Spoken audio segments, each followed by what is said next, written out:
Shop Talk, baby. This is the show where it's okay to be you. We're talking from Yale to jail and from the church house to the pimp house. Nothing's excluded on Shop Talk. So if you don't have a phone, I suggest you borrow one. Call in and voice your opinion live every Saturday morning from 10 a.m. to 12 noon. Yeah, that's right, 10 a.m. to 12 noon. Don't forget to Shop Talk with your girl, because right here, we keeps it real.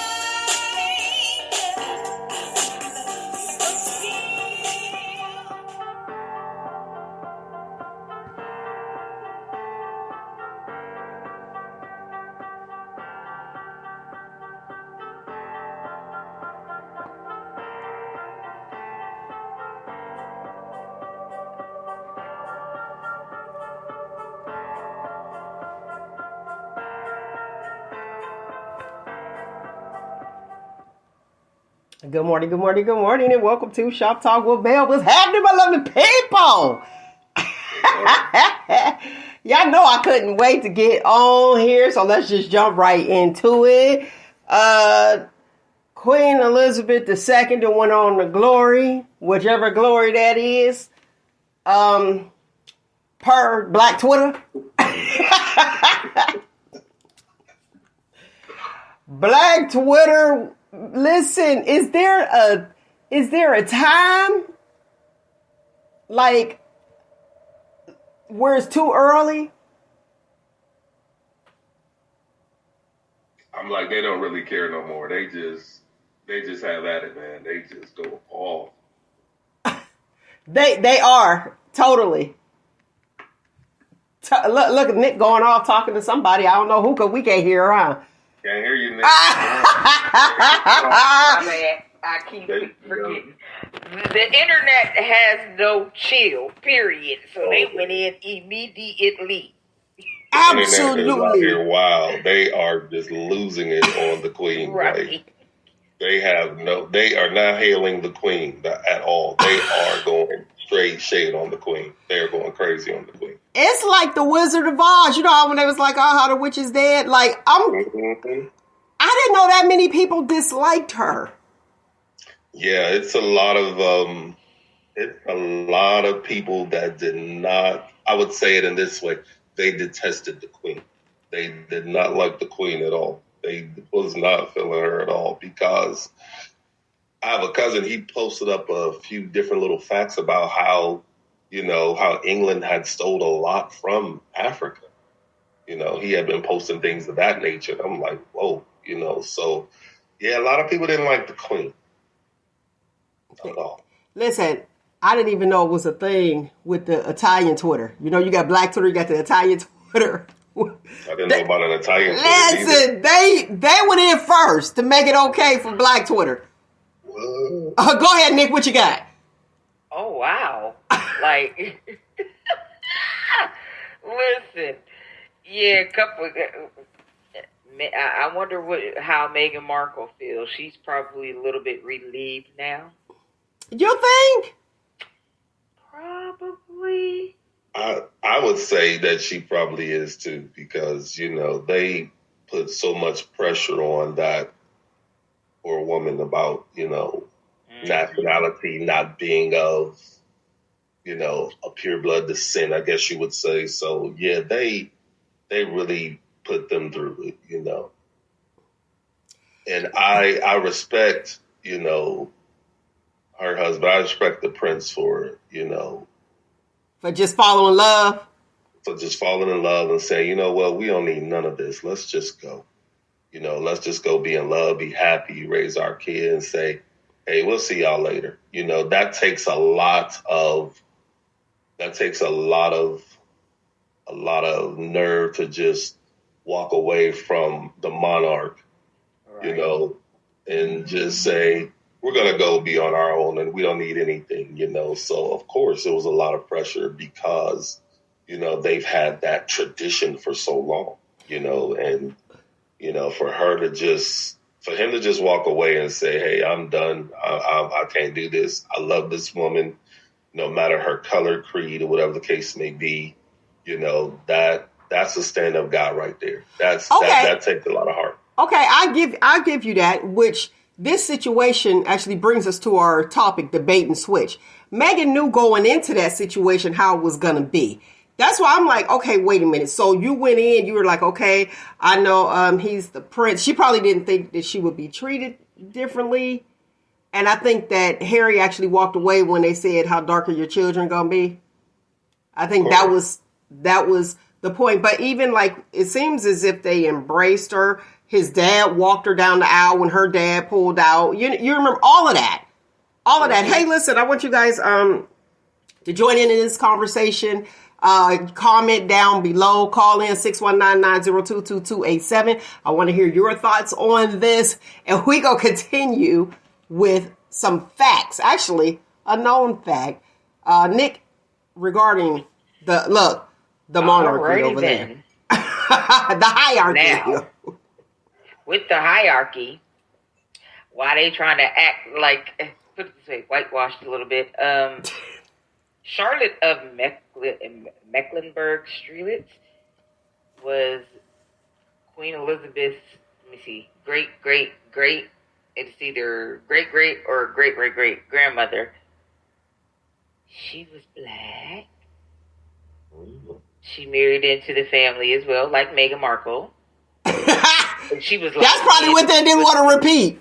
Yeah, they probably did. They didn't want to repeat that, but it happened. So like all the rest of them on down, y'all black, y'all. So what was the issue? Now she of course was very light skinned. She was already like the Duchess. But if anybody want to Google it, it's Charlotte of Mecklenburg-Strelitz, and it's MECKLENBURG-STRELITZ. She kept the last name too, like Meghan Markle. Well, yeah. Mecklenburg-Strelitz is the area that you actually presided over. Oh, okay. They have so that's because that's the area. I thought that was her last name. Y'all know y'all want to hyphenate everything like Jada Pinkett Smith and all that. I'm like, okay, is that what they doing over there? There is an extensive history, if that's what you're interested in. Everything, the history, yes. Now, back to my question. They did not wait. Like this lady, I don't even know if her body was even like cold yet. How soon is too soon? Like I said, the internet ain't got no chill, man. They are just going absolutely berserk. I was just looking at stuff like, wow, like, they ain't got no love for the queen at all. They are just full on blasting her. And I'm like, that is just, I feel in a sense is horrible, but then again, it's not because of, I feel like, no matter what the situation is, like say for instance, with the prince and his wife, it's like whoever he chose, it's like we understand that you're the Queen of England, but yet still you're a grandmother first, and that's your grandchild. And right. So for me, I would think that, the love for your grandchild would come first. Come on, it's not about the monarchy, it's about family first. And I would think that if that's who you love, then that's who you should be, they should respect that. Now, some footage that I saw prior to her death, I saw her playing with the little baby. You know what I mean? So it might be a little different. I don't know their thoughts. I don't know how they operate over there. But I will say what actually got me interested in them over there was Harry. Because Harry was the one that was like, okay, I'm going to go into the military. I'm doing this. You know what I'm saying? Yeah. Harry is the one that made me say, oh, okay, well, what they doing over there? Hold on. So he was like, so I guess I'm a fan of Harry. Mm-hmm. And then the thing of it is, I think that the boys, basically more they took after their mom, I think, Right. They took on the persona of their mother. So for me, it's like, the way I look at them, they weren't into the whole tradition and the monarchy, They're like, okay, we're prince, but, we still want to be normal guys. Okay, let's talk about King Charles. Let's talk about King Charles as of today or yesterday after she passed away. Mm-hmm. He wasn't okay with them choosing like Princess Diana. That was put together. That was arranged. Right. He was in love with who he's in love with now, who he married. So it's somewhere in there. But here's what's interesting. They said that Side Chicks is winning this year. Well, this decade, I guess. 60. Look at Trump. You chilling, and then he was like, okay, well, I'm gonna go ahead. Remember that's when it was like, oh yeah, with side creeping goes wrong, side chick go wrong. Like, I don't want to be the first lady. Wait a minute, what? I just wanted to be like, let's just chill. Right. Marry her, arm piece. Like, this is who you are now. This is what we're doing. And so some people on the Twitters, the Black Twitters, was like, whose queen is she? Now here's the thing. They don't like the queen already. And now you mad that, what's her, is it Queen Camilla? Is now the queen. She's not even the queen. No, she's the queen, what they consider queen consort. Yeah, like the other one. Yeah, but still the queen. So she's not actually the queen, but just the consort and sits on the council or whatever. Hey, listen, queen. To the king. Right. Listen, y'all know like how many times you've been on social media and everybody like, happy birthday, queen. Everybody calling everybody queen. So right. Let her get her queen. Let her get her queen without the queen consort or whoever. Right. Like, I didn't understand it. I want to see how this goes. She's queen now. Yeah, I want to see how this is going to turn out, because this is going to be quite an interesting changing of the guard, I guess you would say. Now that Charles is going to be king, like, how will things be different? Will he do things different? Now that's a good question, but guess what? So now little Archie and what is it, Lila Bit, the babies, Meghan's and Harry's people, little children. Now they're like, they got to call them like Your Highness, because it moved. They moved up now. Before it was, I don't know what they were. And I was just a little confused with that. So help a sister out when it was it Prince, what's the brothers? William. And his had names, but Harry's didn't. Yeah, and that was weird to me. I was like, well, they're the same. Like, how does that work? Is it because he's the oldest? Automatically when they had it. Because it's a lineage. So it's like you're the head, you're the oldest. Everything goes over to Prince William. So I guess that's how the hierarchy. But guess what? You're the king. The queen could have changed everything at any time. Why? Because she was the queen. But watch this. This is what I noticed. In their family photos, none of the wives are in those. Like their family photos. Right. And it made sense to me, though. It made sense. I was like, oh, yeah, because they could come and go. But here's the actual bloodline. Right. They had like, okay, you might divorce that person. They're not there. Boom. And they had just the bloodline in the photos. I said, can we do that now? Because you always got somebody that won't in the picture. Like at a family reunion, you be there sitting there like, boom, and then they be like, I want my wife in it. That's my wife. That's who I'm married to. Like, dude, we tried to make history here so that the younger generation can see this is who I'm attached to versus this person. Why can't we cooperate? Why can't we be like the Baldwins? When the Baldwins say we wear white, everybody wear white. Of course. It's like this. You got to respect the code of the game. You know what I'm saying? Man, I be talking about y'all all the time. They be like, oh, we wearing red. I be like, listen here. Right. We wearing Baldwin white. Not just a little bit of white with red. And I got some white. I didn't know we got a white, but okay. No, y'all, when it's the colors, we wearing black. Everybody coming in black. I said, why can't everybody cooperate? You see them, Nick. The Baldwins be all. Here's the thing with that. We just follow suit. Like, people always used to ask me about fashion and clothing and, where's my inspiration come from? It comes from my 92-year-old uncle. The head of that particular Baldwin clan, my Uncle Tom. He's one reason why. My mother's the other reason why. Because when he dresses, he dresses for real. Like, he don't pull no punches. And it's like, and if your stuff ain't right, he gonna check you. Oh, okay. So y'all got to go before Uncle Tom. Before clear. You clear. You don't have to go before him, but he gonna give you the word. All right, like when he's at the party, like you really do walk up and you do speak to him. I think, that's good. All right. That's good. But see, like when y'all have something, it's like, okay, every time you see the Baldwins, and if it's a color code, everybody's cooperating. Of course. Then you have somebody in my family be like, okay, the color's red. They might have like a red dot on their shoe and wearing what they want. I'm like, how come we just can't cooperate? Like this is what it's supposed to be. Come on. Can we be like the Baldwins? Like, can we just cooperate?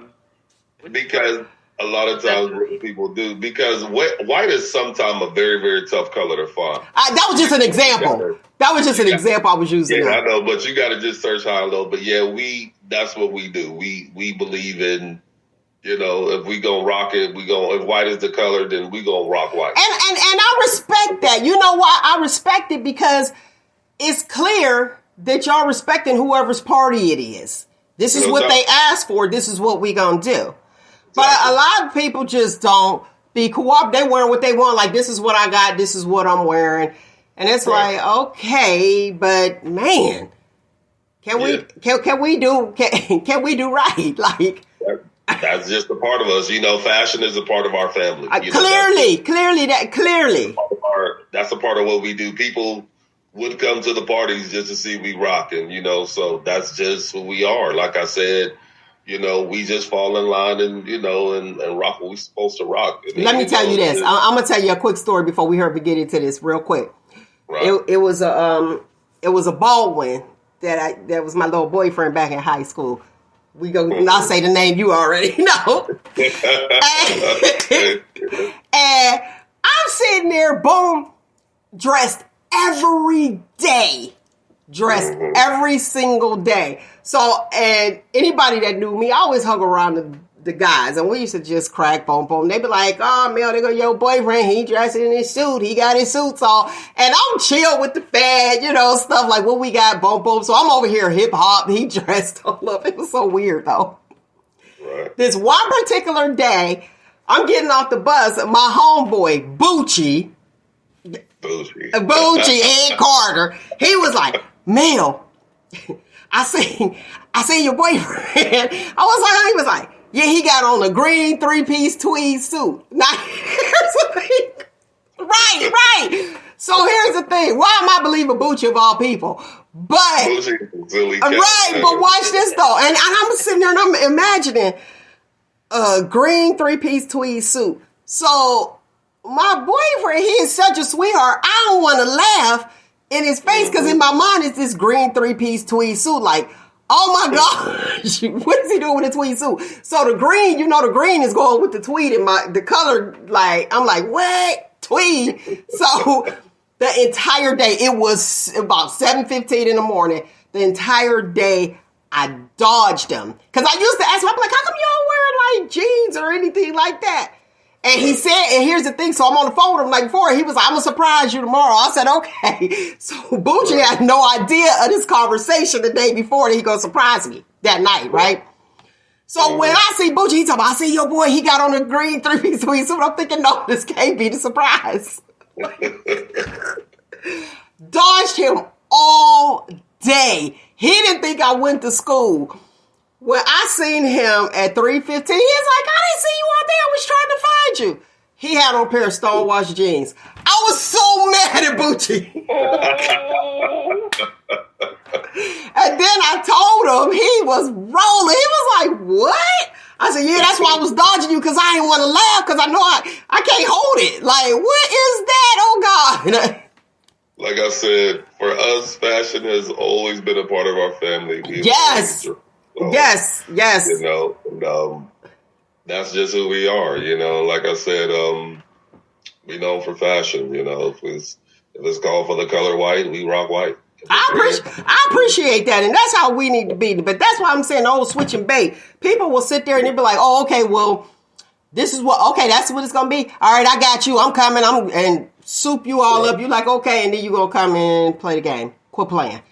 And that's how I feel with, let me get back on topic with the whole Meghan Markle. You knew who he was. You knew what it was going to entail. And then you get into it and then you switch. And you're like, okay, it's not what I thought it was going to be, so I want out. Do you think that's right? I mean, from that perspective. And then I'm going to give you some live examples. I really don't.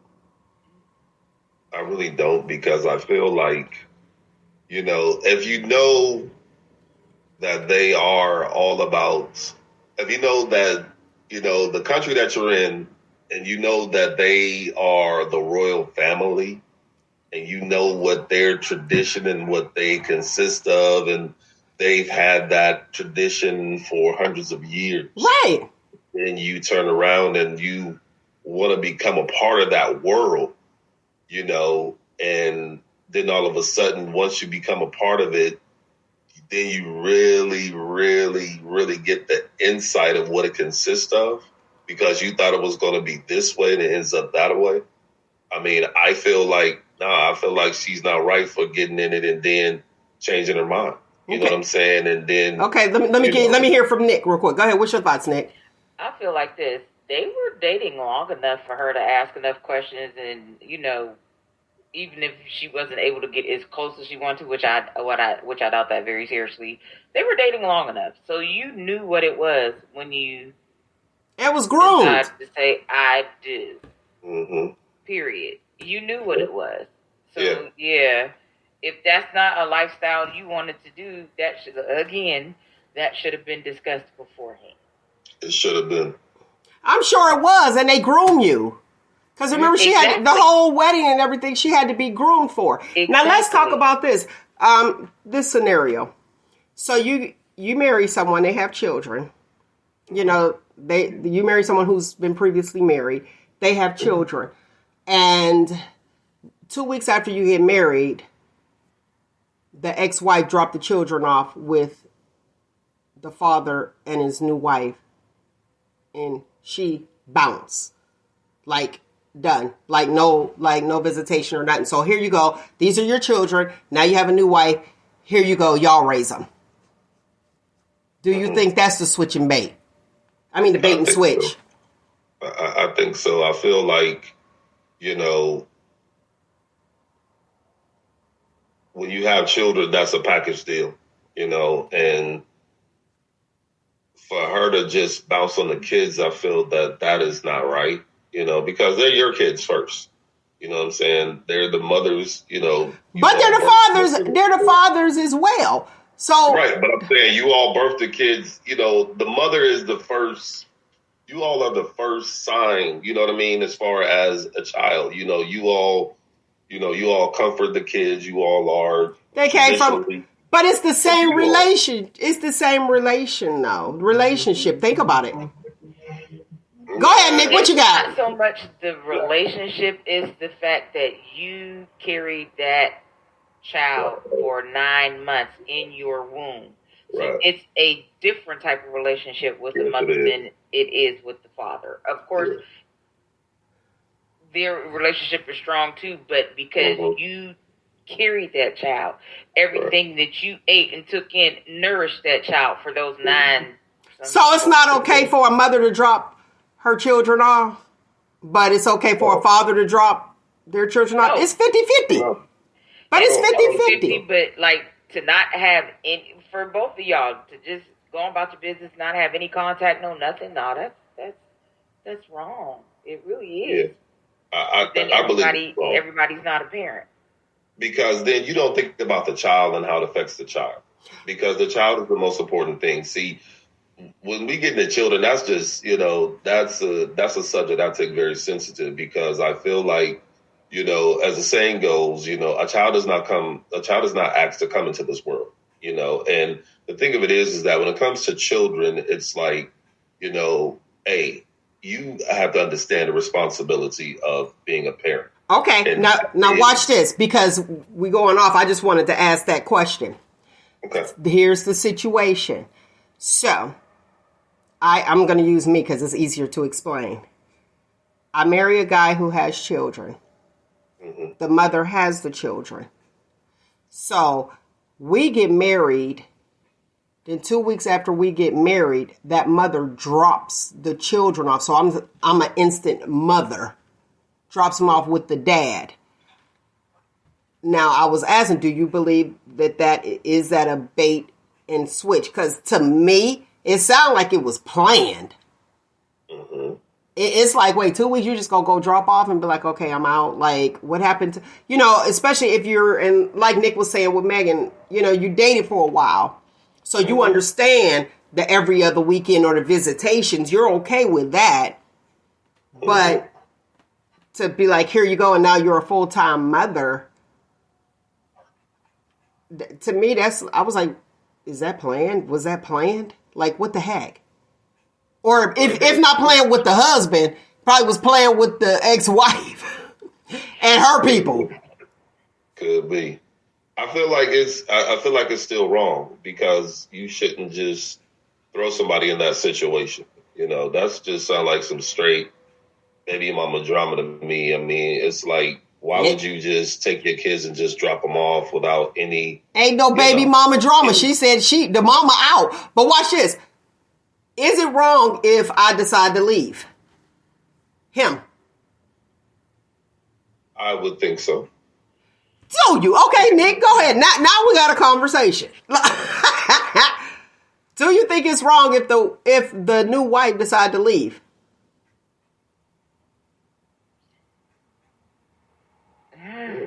Yes or no? Come on now, it ain't that hard. You cool. Forget politically correct. No. Okay.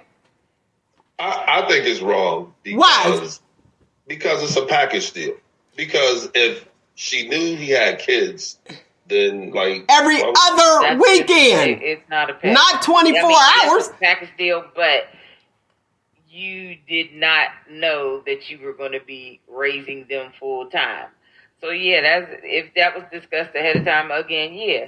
But yeah, just for baby mama to drop them off just because she mad because you got remarried, and that's the only, and she, especially if she don't like the new wife, she did it on purpose. Yeah, of course. She did it on purpose. Of course, but I don't think it's cool that you would leave the man that you just married because of that. If you love that man, I think that y'all would figure out somehow some way to work it out. I mean, how? Listen. Okay, wait. Okay, watch this. Let's go get a little deeper. Let's do it. Okay, let's go get a little deeper. Let's say the child is a special needs child, 24-hour care. See, now that puts a whole different spin on it because, if a child has a need, but yet and still, I think that that's something that could be worked out. I mean, Okay, Nick. He said he thinks it could be something that could be worked out. What's your thoughts? That's putting too much of a strain. I mean, you can stay and try, but if you tried and you can't handle it, there's nothing wrong with letting go. But the key word he said is that you try. You know what I'm saying? It's if like nothing beats a try. So for me, it's like, you're right. You can try. 2 weeks in. 2 weeks in. Oh, well, see, dang. 2 weeks in. Wait a minute, you do a whole monkey wrench in there. Right, 2 weeks. 2 weeks. You just. No, I did say that. I said that at the beginning. 2 weeks. I didn't hear 2 weeks. Married for 2 weeks. And then boom. That's why I said it had to be a plan. I was like, that sound like the old bait and switch. Here, girl, this is how it's gonna be. You dating, everything is copacetic, and then all of a sudden, bam, 2 weeks. Once you get in, you done sold me this dream, and I'm coming in, and I'm like, whoa, wait a second. And that's why I was like, is it a bad thing? And I wanted to put that in there as far as like a special needs child, because then you look at, pulls at your heartstrings. It's like, okay, like, do I walk out on, you shouldn't walk out on any children, but I'm walking. But that changes the whole game. I'm walking now. I didn't hear the 2 weeks part. You know what I mean? So it sounded like it was a plan. That sounded like it was a plan. Of course, of course, that's the plan. I mean, because for you to know that person got married and then all of a sudden say, "Hey, let me just throw this whole monkey wrench in your world." I mean, of course, that's the plan. You know, that's a whole setup. Baby mama did it on purpose. She did it on purpose. But you know what? Now let's look at it from this perspective. So the ex-wife, it's a difference between a baby mama and an ex-wife. I got to put that out there because somebody called me that. Yeah, they was like, "Oh, I didn't know you were so-and-so's baby mama." I was like, I'm his ex-wife. First of all, I don't like that term. Me either. That's why I was like, let me say that. I was like, there's a difference. But wait, let's stay on topic. Let's stay on topic here. So the mother, the ex-wife, I'm looking at it as she knew if you have a child and it's a special needs child, it's like, okay, I'm here. And, you know, what about my freedom, my dreams? Like, finally, I get to get a break. That's what this is from that side. I'm not saying it's okay, but it's like, oh, okay, he married this person. And clearly, you know that she's a great person if you're going to sit there and give your child to, you know, the father and for her. But we know it's unfair. We're clear on that. It's unfair to just put that on somebody like that. But the mother is like, boom, finally, here you go. You got some help. I'm out and I'm living my best life, but cut hers off. That's why I said I'd be leaving. I would leave. And I'm going to tell you why. Because if I looked at this and I have my dreams that I have, you know, and it's like there's things that I want to do and I know ahead of time. Mm-hmm. And see, that's the key. I know ahead of time that if this was the situation, we will be very good friends, but that's not what I'm trying to do with my life. Do I think that's selfish? No, not when it's your life and you can make that conscious decision. But when you don't know and you step into it, it's like, oh, wait, what happened? Almost the same. And I know this is very different, but with the whole bait and switch, they date you, wine you, dine you, and then you get into the relationship and you be like, okay, I do. And then it's something totally different. And you find out that that person is not who you married. And you leave. Or they be like, oh, no, it's for better or for worse. Can we get some better first? Can I get a little taste of better? You haven't had a chance to experience the better. It went from 2 weeks is the honeymoon stage. It went from fun to worse. Right. And then he woke up. And then she woke up. You know.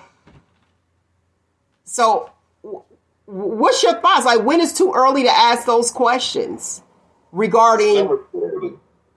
Never, ever. It's never too early because communication is important. That's the number one factor when dating someone is to communicate. With the first marriage, I got that dose of reality. It wasn't 2 weeks. It was a little bit longer. I got a couple, at least a month and a half, and boom. And it wasn't the mama. It was the husband. He went, got my stepson, and took him back. We came home to visit and went back with a child. Okay, now here's the thing. Now, I don't know the situation there, and I don't even want you to go into it because we got to protect ourselves, okay? We don't want no issues. Now, that right there, yeah, you guys should have had a conversation, but he went. So you don't know what the circumstances were. So that's a different thing. And I hear you because you're on the other side, and I want your point. I want your view on that. But when the person that you're connected to is like, oh, okay, this is what we're going to do. So he said, this is your life. Pretty much. He's like, oh, here you go. Come pick this up. This is your life. Much. Over the weekend and we were home. That's it. That's all. What was your thoughts? Girl, I was pissed. Like, dude, we still honeymooning. What you doing? So there was no conversation? None. Nada. Okay. You said this is his son or this is a stepson? No. It was her stepson. She was married to him. My stepson. Okay. And then the thing is, you pick up your son from where he was being taken care of, pick him up, bring him back with us, tell this is what we're going to do, bring him back. I'm unaware of anything on the way home. And, you know, we get there the whole weekend. Nobody said anything till we were coming back. You didn't say anything. But then we get back home, and who raised your child?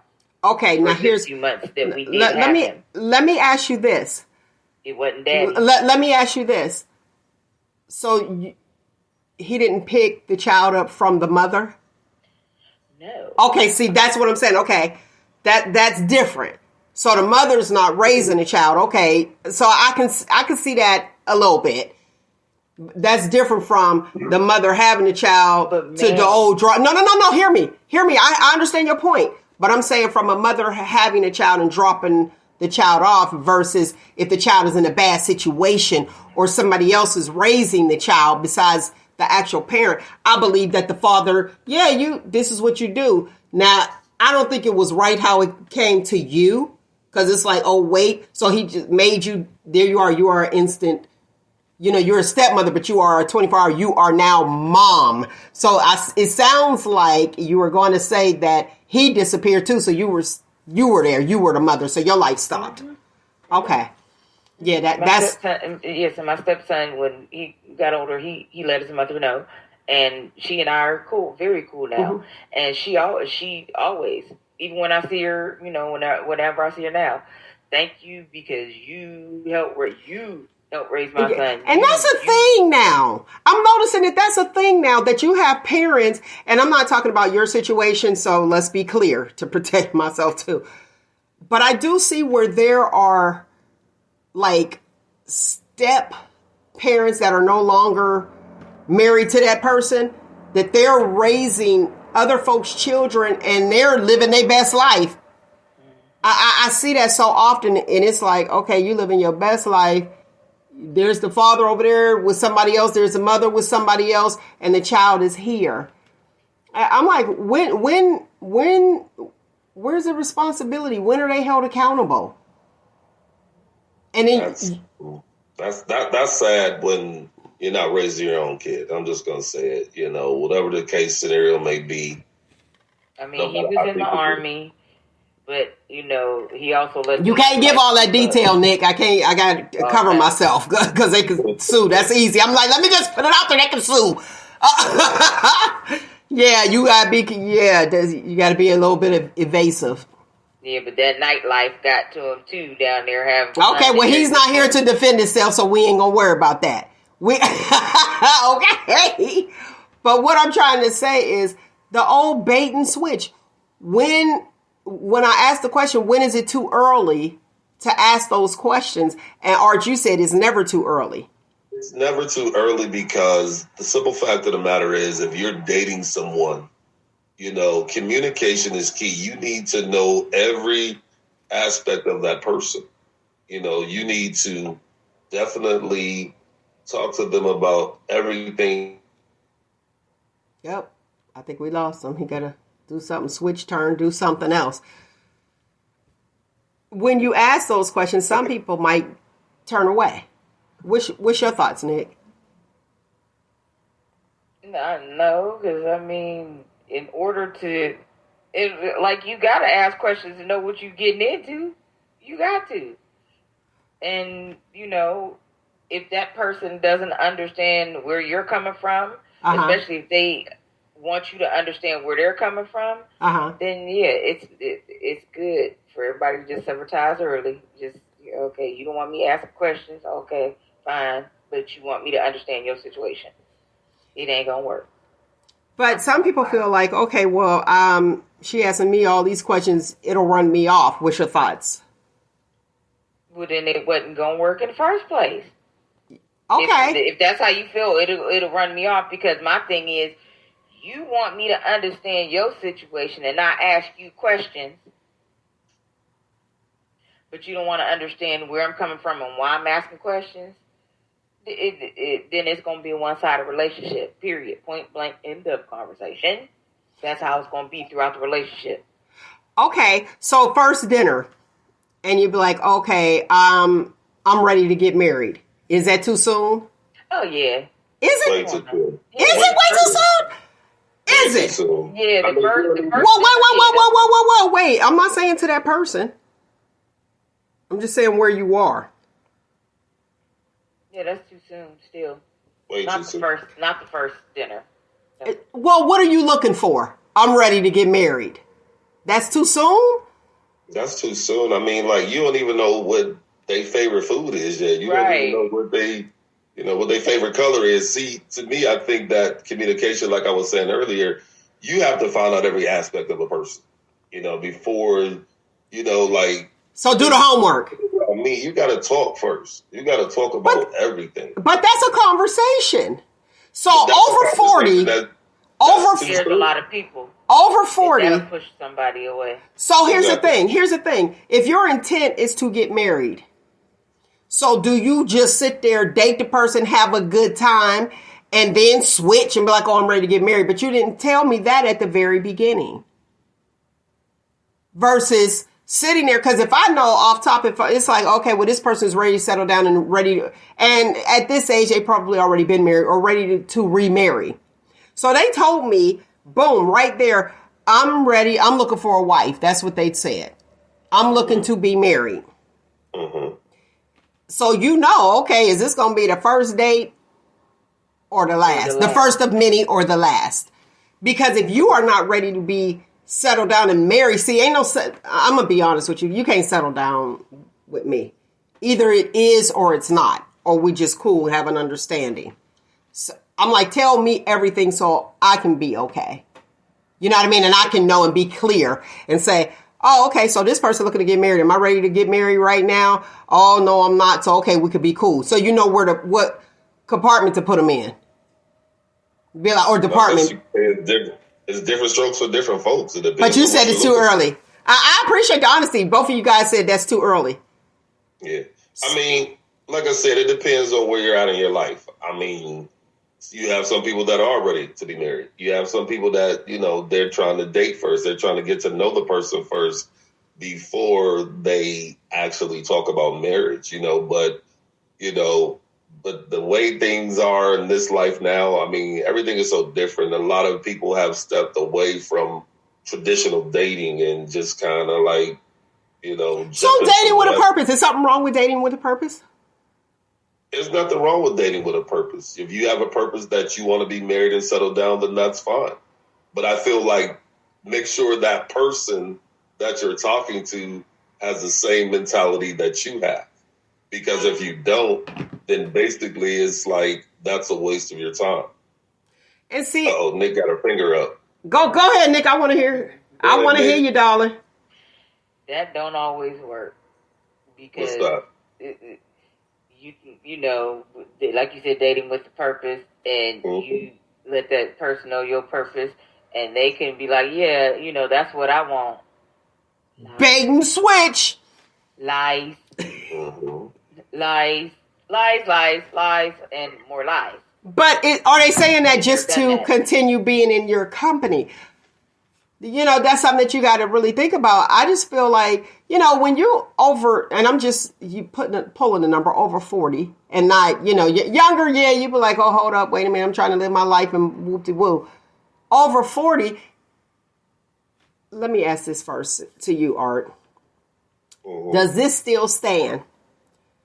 Marriage for women is the beginning. Marriage for men is the end. Like women starting their lives once they get married and men ending their fun time. You know what I mean? Is that still a thing or no? Do you look at it? I never even heard it put that way. So, that's a new one to me. I'm like, that's... Well, yeah, that was a thing. Women are... I'm going to say... Go ahead. It's like this. Yeah, I'll put it from my opinion. My opinion is like, yes, for a single man, yeah, that's, it is an end all for men that, are getting married, because you're supposed to be settling down with one person, In other words, they think with the wrong head. Whoa! I mean, seriously, because you're thinking with the wrong head. Yes, ma'am, the church finger. You're thinking with the wrong head. I mean, because, clearly, get married. Listen, I'm not trying to stop. Well, certain fun. For a single man, if you still want to go out with your friends, go out with your friends. You want your friends to come hang out, watch the game. I don't care. I don't care. But if you thinking that okay, I can't hide the sausage in it no more with so and so or this one or that one, dude. Why are you trying to get married then if that's how you feel? Now that's a different perspective. I wasn't even looking at that side. That's why I said over 40. And I'm sorry, guys. You know, some of y'all stuff don't work. Some of it still do. I said some, Art. I said some. I ain't say nothing about Art. I ain't saying nothing. He looked for the listening audience. He looked like, wait, he gave me a side eye like, hold up. They got medication and vitamins for that now. They do. But this is what I'm looking at. That's a whole nother topic. Wait. Hey, listen. No, that's a bait and switch too. That's a bait and switch too. Oh yeah, they come sit there, chill, boom. You don't know they with the little blue pill, whatever pill they got. Talking about this is for my hair to grow because you know it helps. Viagra helps with hair growth too. Yeah, just put that out there. That's the nurse in me. Just came out a little bit. But wait, let me finish. Okay. So the beginning, all is well. Like this is it. Boom, boom, boom, and then once you there, that you don't know they got a problem. And you're like, well, what happened? And then we as females have the tendency to, oh God, nobody didn't say no gas station pill. Gas station pills, they work. He said they work. I've heard stories that they do work. I've heard stories. But wait. So you sit there and as a female, you're like, okay, is he out there with somebody else, as Nick will put it, hiding the sausage somewhere else? And that might not be it. It may be some other type of issue, like some medical issue, like high blood pressure, diabetes, those type things. You know what I mean? That could cause issues. But I think at the beginning, I'm going to reel it back in. At the beginning, I think those are things. Is it too soon to ask, hey, your joint work? Or would that come off like, oh, she here for sex? Listen, the thing of it is, after you turn a certain age, after 50, your body does change. Okay, I understand that, but come back to the table. Let's come back to the table. Is it too soon to talk about sex over 40? This is not for my young people, so if you got young people, go sit down somewhere. Go watch Sing 2 or something. But as an adult, you're sitting down at the table. Do you bring that up on the first date, or is that too soon?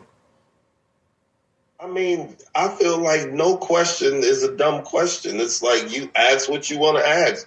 You know what you want to know. Let's go. Let's say this here. Go ahead. We know how you roll. We know that you are an inquisitive, inquiring mind that wants to know. So I feel like if you're trying to date somebody, you interested in that person, you trying to be with that person, there is no question that you should not ask.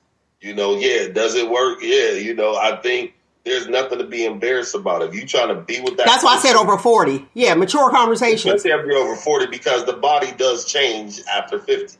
Yeah, I think it's a maturity thing. From a male perspective, your body loses a certain amount of testosterone. So you have to somehow replace that testosterone, whether it be vitamin, whether it be Viagra. They have things out there that does help that. So, coming from a male perspective, it does change. Yeah, you do lose a certain amount of energy because of your testosterone. But with exercise and certain vitamins, it does help that, for that particular,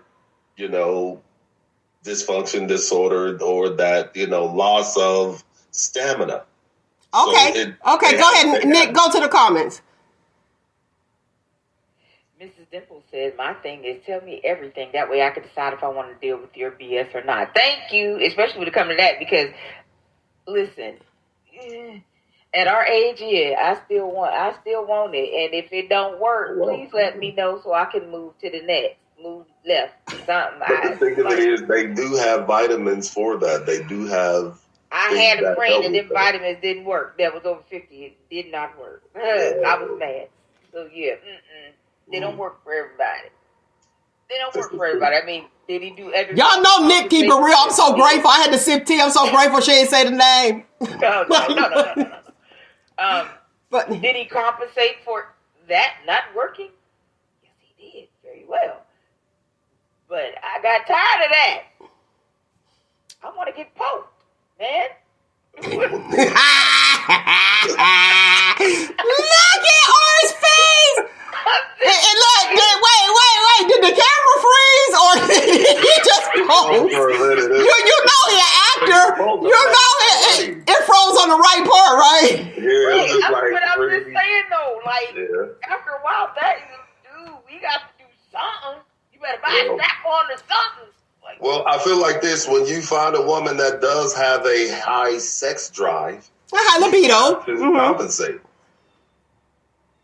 Okay. You gotta huh? I said okay. When you find a woman that has a high sex drive, you have to be able to keep up. Because if you can't keep up, then hey, going back to the question that you asked earlier, can you keep up? Hey, does it work? There's nothing wrong with asking that. Holla said. We love Holla. Holla said exercise give you a long, she said sex give you a long life. So it's a lot of exercise. Yes, it is. Longevity, people. Yeah. Burn your calories. Okay, how about that? With exercise, vitamins. How about, from a male's perspective, if a female, Art's married. Let's put that out there. From a female's perspective, we sitting across from the table, right? We sitting across the table from each other. If I was to ask you a question like that, would that be a turn on or a turn off? What's the question? Man, we just talked about it for about 10 minutes.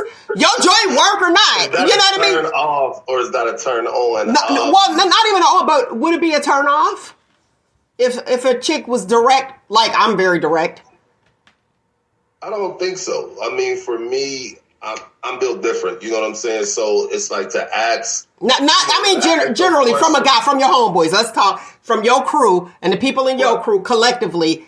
Would you get that being a turn off?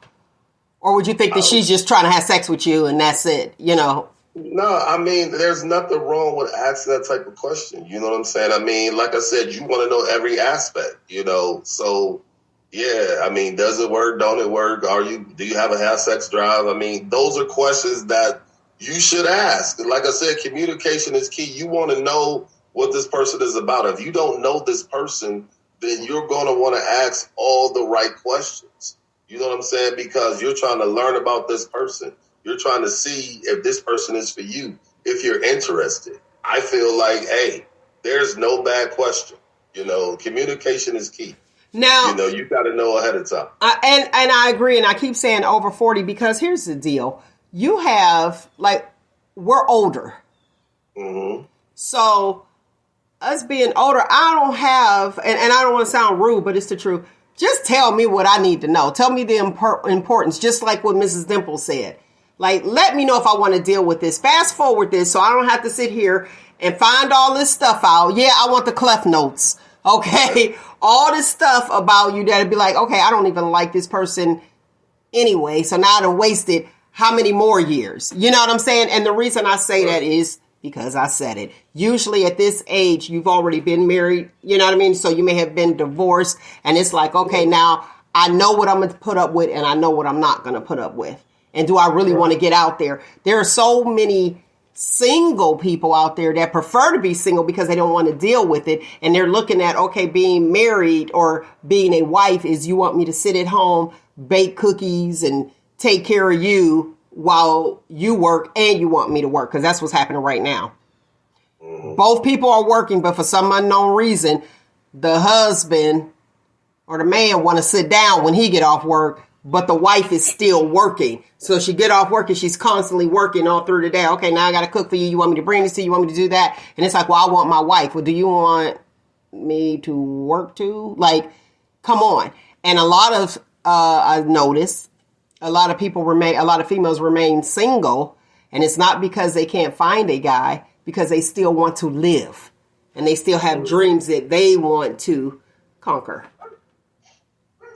Well, some people don't want to be bogged down with that, with that lifestyle, and everybody has different, as I like to call the equation, everybody has different aspects between their 2 and their 4. So the equation is between their two sheets and between their four walls. So it's like, I feel like, to me, it's a 50-50 thing. You know what I'm saying? It's like, I feel like, hey, just because she cooked don't mean that you shouldn't cook. You know what I mean? I feel like it shouldn't be a one-sided thing. You know what I mean? I feel like everybody should chip in, Yeah, I get that if both people are definitely, outside the house working, but that just seems to be the thing. It's like, okay, you want me to continue going on and on and on. Now, let's talk about this other thing, why women prefer to be single. Some of their married friends say that they are married and lonely. Now, let's speak to that, being married and being lonely. What do you think? Nick, female, come on, you can chime in. Situations, being married and lonely. I think it is a rough one for Nick today. Look at her. She out there like she go to her inner self. Let's think here. She channeling. She feeling some things. Yeah. But do you understand that? Because this is a comment I got right here. So that's what I'm on. I understand that very well. I didn't know that was like a thing. Go ahead. Okay. Yeah. And it's crazy because with number one and present, like, yeah, don't name the people, but explain that, because that was one of the comments. Selfish. They are very selfish because you are told when you say "I do," it is said. Especially if you go to the church to do it. Come on, somebody. Amen. What we amen for? She ain't even said nothing. Quit acting like Bishop Whitehead. You get married. Alleged. Go to church when they say come on, somebody. When you get married, you are supposed to cling to your wife. Right. Okay. You're supposed to cling to your wife. Mm-hmm. And it's also said, for better, for worse, for richer, for poorer, sickness and health. Let's stay focused. No, I'm just saying that's all leading up to that. Why would you marry somebody to abandon them in your marriage? Bait and switch. If there's an issue and this person is asking you, what is the issue? You don't sit there and not say a word or ain't nothing wrong or won't open your freaking mouth. But you want to tell your mama, you want to tell your friends, you want to everything else, and instead of talking to the person that you sleep with every night. What? To tell them that you're lonely? Well, how can you talk to them if they're not there? If they're not there, exactly. I mean, and you can't see. It's like they don't want to hear when you're talking to them. I don't be wanting to hear that. You know what I mean? That's being lonely. You're trying to communicate with this person and let them know what's going on and ask questions, but they want to feel like that you want to argue. Dude, it's going to be sound like an argument because I'm letting you know what is upsetting me, what's not working, if we going to progress forward, what needs to be done. And I'm asking you, what is it that you expected me? What do you want me to do? This is not work. This right here isn't working. I'm trying to progress with you, grow old together, be successful together. But you can't just sit there. It'd be like talking to a brick wall. So that's what the whole being married and being lonely is. Okay, thank you, caller. I appreciate that. If you want to chime in on this conversation, feel free to do so. The phone number here is 619-902-2287, 619-902-2287, or text 619-902-2287. Okay, because I was like, okay, let me understand this. So that would be being married and being lonely. And see, in my mind, I'm thinking, okay, they're not there. Like, you're married. It's like, okay, this is what I have, but my life is become their life, and then now they're not there. I want to go to the comment. We go together, Theo. I'm joking. Theo from Facebook said, cling to your spouse doesn't mean be clingy. Okay. Oh, no, that's not what I was meaning. Okay. Yeah, but you do have some of those that are very clingy. Well, listen, they can't say they lonely. But the thing of it is, go ahead, Art. Wait, let me hear Art. Go ahead. The thing of it is, when they say cling to your wife, it's basically means you all are supposed to basically cling to each other, and it's about you all. It's not about your parents, your mama, your sister, your brother, your best friend. It's about you all building a life together. That's the biggest thing. So what happens is a lot of times people miss that boat, men and women. You know what I'm saying? Because a lot of times they don't understand that, okay, you're supposed to talk. You're supposed to share. You're supposed to express. A lot of times, it is rough, when you are not used to doing that. But, I can understand from certain aspects that, some people don't know how to communicate. Some people don't know how to traditionally, really understand what it means to cling to that person. You know what I'm saying? And it just basically means that you all it's work. Marriage is work. So it's like you're supposed to work together, and sometimes it works out and sometimes it doesn't. Like I said, everybody goes through something, Okay, what you say, Nick? After 7 years, I this is new to me. This is my first time being married. Dude, we've been married for 7 years. Stop using that. Oh, this is personal. Yeah. Like Igor said, this is personal. Right. Okay. This is personal for her today. I mean, I see it in her eyes. It's heavy. And I understand why. So but as far as it goes, like I said, it's like you got to make sure that you know what you want. That's the biggest thing. Thank you. And that's a lot of times what people miss. They miss the fact that you got to be sure. And are you sure? And are you sure again? Because sometimes, you got to ask that question. Are you sure this is what you want to do? And for me, I had an idea years ago. And the idea was basically I was doing modeling for a agency. And I was doing a wedding expo. And I was modeling in the wedding. Okay. And I kind of walked around the whole facility looking at everything. And it just was like, yo, I don't see one thing. So I came up with this crazy idea to whereas to have a booth that says, are you sure? Do you really want to do this? Is this for you? And just basically have a questionnaire for them both to answer. At the wedding expo? Man, women will, let me tell you something. That was at a wedding expo or like you said, the modeling, usually like the tuxedo spots and the wedding gowns, those type of expos. If it was one of those over there, you know how many women will shut that booth down? Like, if you don't go ahead, I finally got him to say yes. I finally got him to say yes, and you talk about some, are you sure? Now he like, I'm out. Here's the thing. Let me give these stats real quick. I got to give you guys the stats.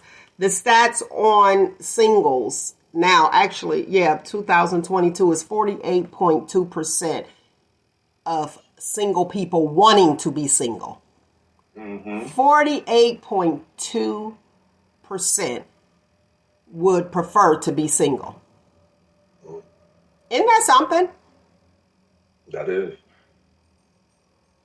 That's something. Most are women. I was like, what happened? Because that was like a thing. Yeah, you wanted to grow up. You wanted to get married. This is what we're going to do. Well, with today's society, the way society has changed, everything's not traditional anymore. It's a rarity that you see tradition. It's like,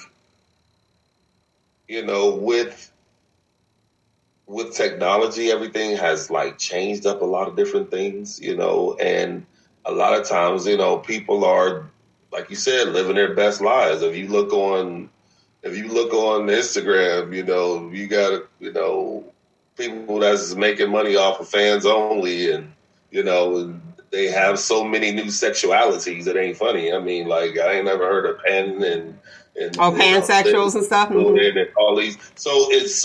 It's then you have, like I said, you have the whole, everybody getting into the whole different thing with, being, three people being together, things of that nature. So it's like, you said the whole threesomes. Not threesomes. I'm talking about, what do they call it now? The orgies. We used to call them orgies. Orgy parties. Not orgies. What is it when there's two people? When there's three people in a relationship? When there's two women and a guy. What do they call that? I'm sorry, I can't. The word loses me. Threesome. But I know what you mean. I can't think of the name. Three's Company. Three's Company. Yeah, well, Three's Company. Because I ain't for that at all. For none of this. Go ahead. What I'm saying is that you have people that are, like I said, with society changing so much, you know what I'm saying? It's not the traditional things anymore. Poly. It's totally different. Is it poly? Is that the word you're looking for? Polygamy? Yeah, poly. Yeah, the poly. Polygamy? Okay. Because you got people that are into that now. People. But you could be married. You could be married and into it if both of you guys are into it. If that's what you want to do. I want to go up to what this comment said here, because if you're sitting at the table on the first date, and this is for me, this comment is from Theo from Facebook. First, I and you must be good individually before we can be good together as one. I agree with that. Okay. And let me tell you why. If I'm sitting at a table and we're having this conversation, and in the conversation, you ask, some people ask what happened to their last relationship. I don't, unless like you want to talk about it, boom, but I don't.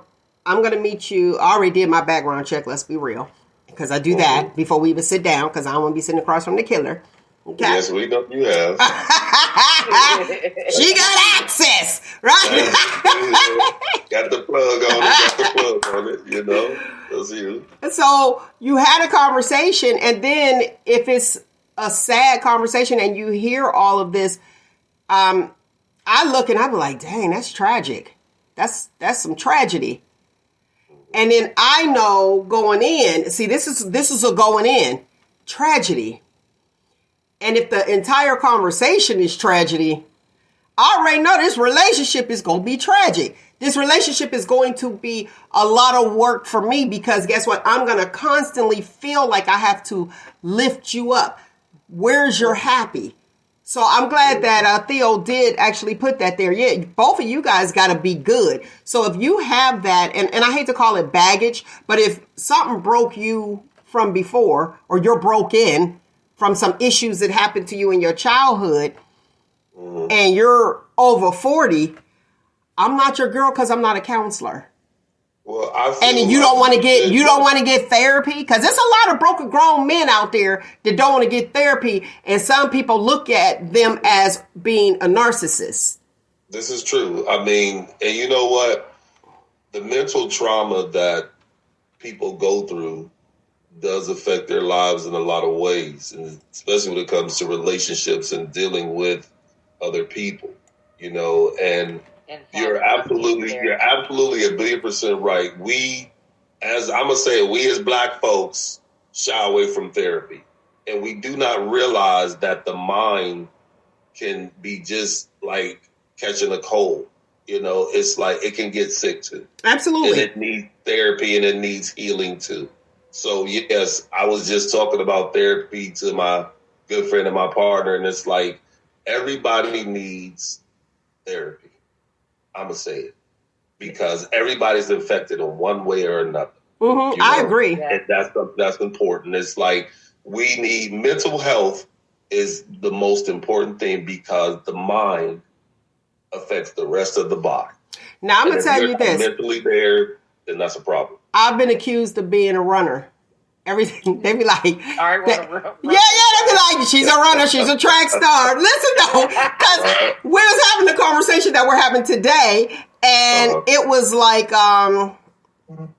they was like, oh, you out? I said, I'm out. And not that, the person could be a great person, but you could be a good friend. If I know where I want to be, I got goals set. And if I know where I want to be in 2 years and I know that that's going to hinder my goal, I'm not stepping into that. You know, there's nothing wrong. But here's the okay. issue. Wait a minute. Let me bring up a great point. Go ahead. And then I want you to elaborate. So then they say, "Oh, what, you out?" I was like, "Yeah, I'm out." Like the whole, you drop off your children. Hold up, I got plans. Like these my plans, and then you drop off your child. To me, no, I'm not. That's not what I'm looking for right now. Been there, done that. That's not what I'm looking for. So I feel you, Nyk, on that 110%. And it's like, wait, this is what I'm doing. So now my dreams and aspiration has to be on pause or stopped because I am stuck in this relationship. And I'm using air quotes for the listening audience. Hey, we got over 10,000 on the listeners. Come on in the room. I just having a look. Come on in the room. Okay. So I'm like, well, wait a minute. My life got to stop because your situation that you weren't in, even you were in there part-time, but now went full-time. And it's like, wait a minute, this was not the plan. And why do I have to stop doing what I'm doing? So boom, I'm out. And call me. I'll call myself for you. Cause y'all know how y'all be on the Twitters. Scumbag. Call me a scumbag. Cause I'm out. And like if your mother is there and you listen, I think it was mom. It was an older lady. She said, after a certain age, this is what this lady said. After 50, she said, listen here, baby. After 50, either he looking for a nurse or a purse. Oh. And honey, I said, and then all of a sudden, boom, now you want to take care of your mother and you want me to take care of your... No. And I know the type of person that I am. And if I know you're not doing it right, come on. Art, Nyk, y'all know me though. Y'all know I'm a do because I'm not going to let somebody suffer. But then here again, boom, I got to pause my dreams and my aspirations where I don't want to resent the spouse. I don't want to resent them. So I'm out. Call me a runner or a track star. If you tell me your ex-wife, now watch this, and I'm going to ask y'all this. If you're dating somebody or you potentially are going to date somebody and they tell you that their ex-wife died and it's died on your birthday. So, would you jump into that relationship? No, I don't think so. Right, because you can't be happy on your day. It's going to be like... That's going to be the saddest day of your life. But I want to go back to what you were saying. Go ahead. Let me rewind the tape a little bit. Go ahead. Because you were a runner. And it's not that you're a runner. It's just that you see the red flags that you do not want to deal with. So it's like, I would consider it running. A lot of times people ignore red flags. You know, they ignore that, oh, well, she just got that wrong with it. Oh, well, okay, I can deal with that. He just got that wrong. Okay, I can deal with that. There's nothing wrong with, if you see something that you don't necessarily vibe with, there's nothing wrong with you stepping away from that particular situation. And a lot of times I feel that, you know, in my opinion, sometimes people will accept the red flag and just kind of say, oh, okay, well, I can deal with that. You know, he just got a little issue I can deal with, you know. But it's like there's nothing wrong with it if that's not what you want to deal with, to just say, you know what, I'm cool, and that person be acceptable. But a lot of times people can't accept when another person walks away because they don't feel like that suits them. There's nothing wrong with walking away from something if it doesn't fit your vernacular. People just accept anything. Stop feeling like you got to accept anything from anybody, man, woman, child, or beast. It's like you deserve what you deserve. You know what I'm saying? If it don't fit you, then it's okay to say, you know what, this ain't for me. I'm gone. There's nothing wrong with that. And we have to stop. We have to stop conforming. You know what I'm saying? Like I said, for my opinion, I feel like if it doesn't fit you, there's nothing wrong with saying, hey, look, this ain't fitting for me. I got to go. Especially if you ain't got no ring on it and you ain't married to nobody. If it don't work for you, it's okay to step away. But people feel like, well, that's all right. I could just deal with that red flag. Stop doing that to yourself, because you're limiting yourself, because there could be somebody else out there for you that fits you. And what people miss is, like I said, if those red flags are there, then just, you know, respect the red flag and say, you know what, I got to move on. And see, and that's the bait and switch on the opposite end. Because you have people that you're putting up with this and you see these red flags. Well, Exactly. Yogi's grandmother said, if you see one red flag, it's usually a parade to follow. Yes, it is. So when you accept that red flag and you still step into it, you can't flip it and switch it because this person showed you who they were at the beginning. So, you know what I mean? So just like you said, or you kind of look past that and, okay, I dealt with it. And then now we in this relationship. Now I don't want to deal with it anymore. Right. That's unfair. Just like, his word is insecurity. You deal with people with insecurities. You know what I'm saying? If you know, and you're accepting that, then it's like you're accepting whatever else comes with it. And people miss that. Stop dealing with people that are insecure and deal with somebody that has confidence. We as Black people as a whole, it's like, there's nothing wrong with being confident. There's nothing wrong with that. It's like, me and my godfather will talk all the time about insecurities and insecure people. It's like, if you're not secure in yourself, then don't put yourself out there. Boom. That goes back to that comment that was up there. Who was it? Theo from Facebook? Right. What did he say? The I and you must be, there it is. Thank you. The I and the you must be good individually before the we can be together as one. Now, when you say being secure and being confident, here's the thing, though. When you have that fella that comes off confident, but they're really not. They're really not. And it's like that can be that can be dangerous. Yes. And I was trying to think of what word I was going to use because I want to be careful. I definitely want to be careful. Let's go volatile. It could be volatile. There you go. Yeah, I don't want to have them out there domestic. They be like, oh, wait, now I'm aggressive. You know what I mean? Like, I'm like, let me say this right. Because you have that guy that'll come off like, oh, okay, I'm confident, but they're totally insecure. Totally insecure. And that's the bait. That's the bait and switch. And it's people out there. It's some people out there. They look the part, and it's like, okay, well, they have this going on and that going on. They don't want for nothing, but they are insecure. And then what happens is they're upset that you find out that they're insecure, and they want to take their aggression out on you. And that's not okay. And that's where that verbal and emotional abuse comes in. That's why that's what I was trying to let me word this right. That's why I said, like I said, you have to find somebody that's secure themselves. You know what I'm saying? You have to be secure in yourself. Because but that's the bait. Not secure. That's that bait and switch. Exactly. So if you're not secure, then that's some things that are gonna go haywire. And it's really interesting too, because it's like if they're insecure and then you find out their insecurities, then they start looking at you to try to make you insecure. Right. Like start knocking on your psyche. And that's where that whole mental trauma comes in with dealing with, like I said, the whole browbeating and dogging that person and tearing that person down. That doesn't work. You don't treat people like that. You know what I'm saying? It's like, if I can go biblical for a second and say, love thy neighbor as you love yourself. I'm like, yeah, you could go biblical on here. Love thy neighbor as you love yourself. Because if you love yourself, then that means you have to love that person the same way. My grandmother always said it's nice to be nice. You got to treat people the way you want to be treated.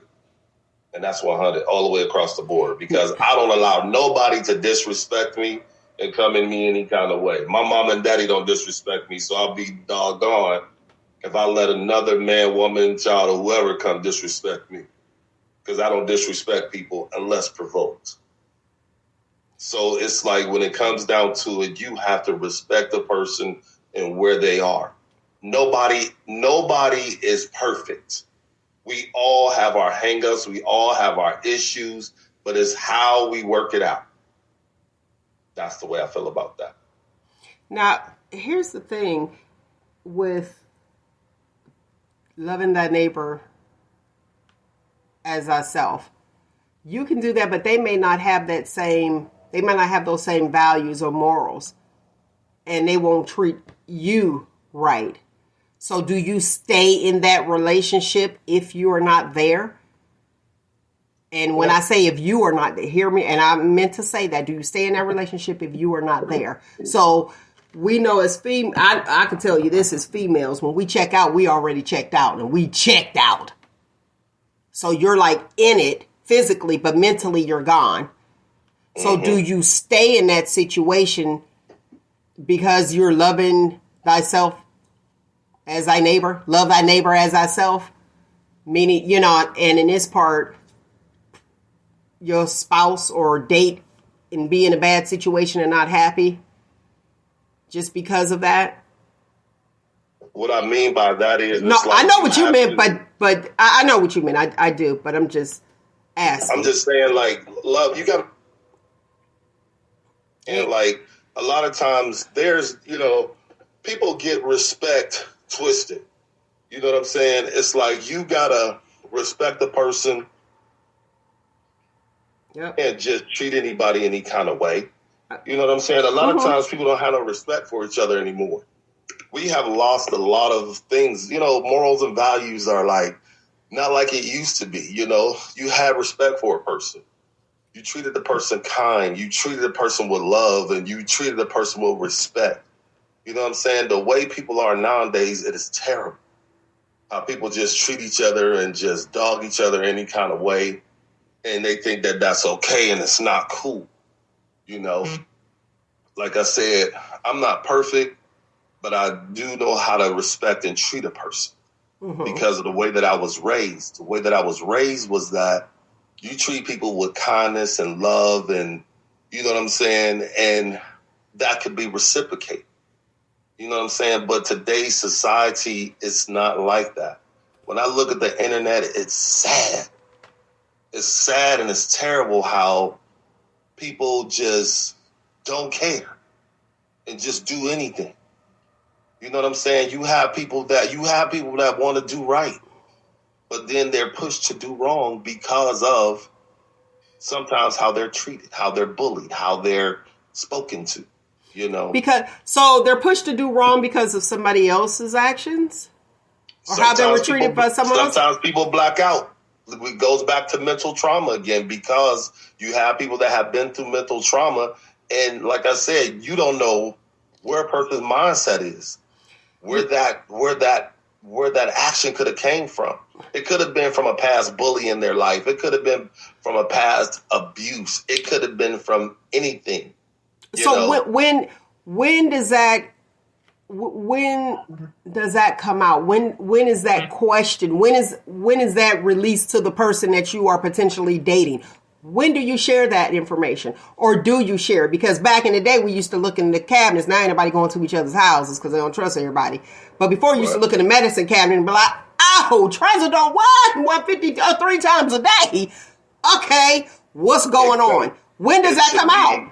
It should be in the beginning. Like I said, you should sit down face to face with a person and talk to a person. Not over a meal, maybe over a cup of coffee. But the main thing is, it's like you're supposed to sit down and talk to them and find out every aspect of them before you move forward. It's like you almost need a training guide. Almost like you need a dating for dummies. Yeah, you definitely need that. And listen here, you said over coffee.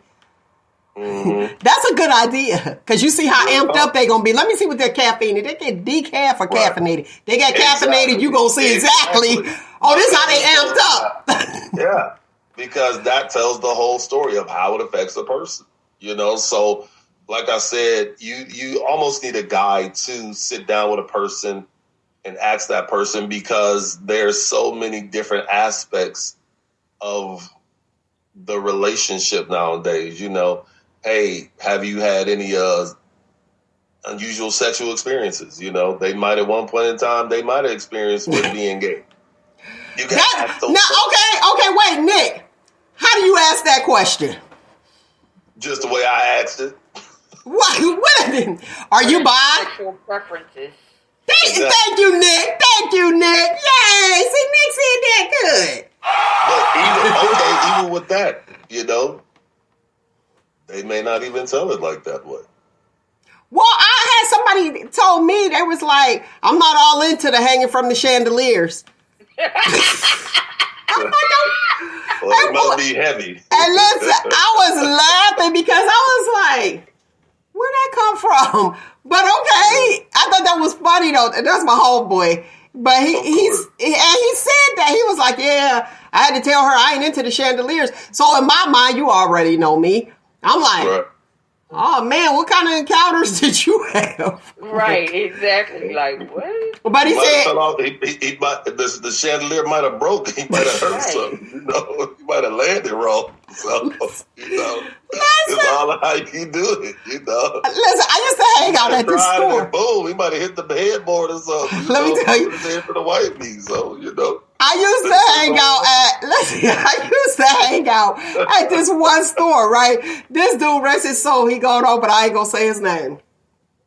Older guy. He decided to have a little rendezvous, right? He cheats on his wife, have a rendezvous with this little young girl. He came back to the store. Be like, Mel, you hanging on the corner. Well, we be in the inside, right? That's at this corner store after I get off work. Right. Dude came back with a boot. So now he had a boot on his right foot. We couldn't figure out what happened because we knew what was going on before. Because he's like, yeah, this is what I'm doing. He was excited about this, right? Came back and he said there was take your kids out the room. He said, yeah, we doing this thing. She just turned me around and then I turned her around and we like, well, what happened? Why you got? He had a wrist splint and a boot. He said, well, the problem was I thought she was holding me up and she thought, and they both fell. Dang. They both fell. Man, it was the funniest thing. So the guy that's working the store, rest his soul, he passed through. He was like, well, what you gonna tell your wife? He stayed at the store. And I stayed there till 9 o'clock till they closed just because I wanted to hear the story. He was like, well, what you gonna tell your wife when you get home? He was like, I don't know. I got to come up with something. Maybe it was a fight over here at the store. He had a wrist splint and a boot talking about something. I was like, wait a minute, you on her back? He was like, yeah, I thought she was holding me up and she thought I was holding her up and they both fell off the bed. Oh, Lord. That was the funniest thing. I bet you won't cheat again. It was so freaking funny. Mm. But, it's like, you got to tell these people these things. So what's your sexual preference? Do you think if I'm sitting at the table with you and I ask that question, would you be offended by it?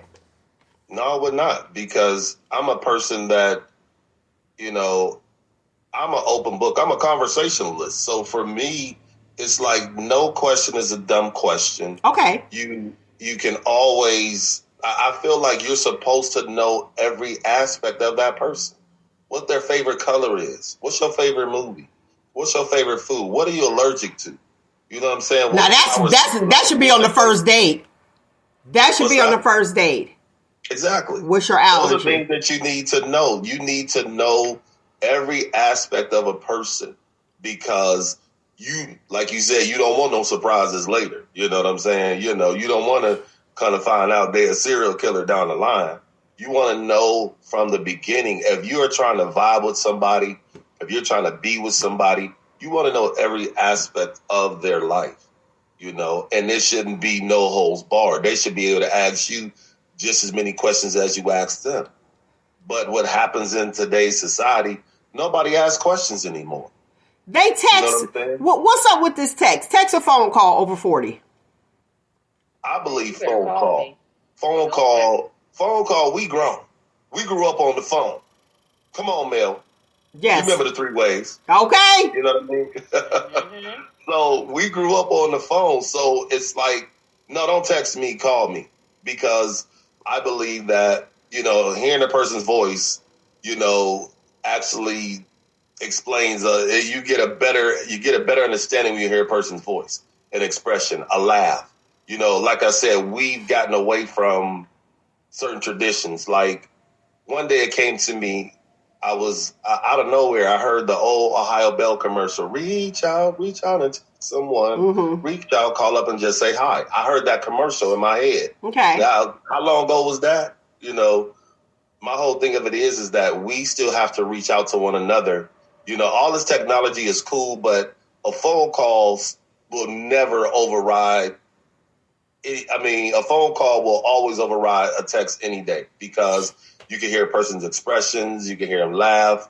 It's like that's how we grew up. We grew up talking on the phone. That's how you got to know somebody.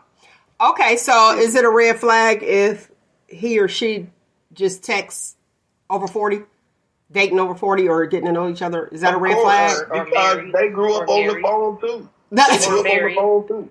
What'd you say, Nick? Or married. Now that's something. If you texting all the time, that is. Text me for it. Pick up the phone and call me. Stop texting. Mm-hmm. Why you? What's the matter with listening to the person's voice? Why are you texting me? And you know that's a very good point because guess what? They can't talk, so you text them. Mm-hmm. We're married. Mm-hmm. Stop texting.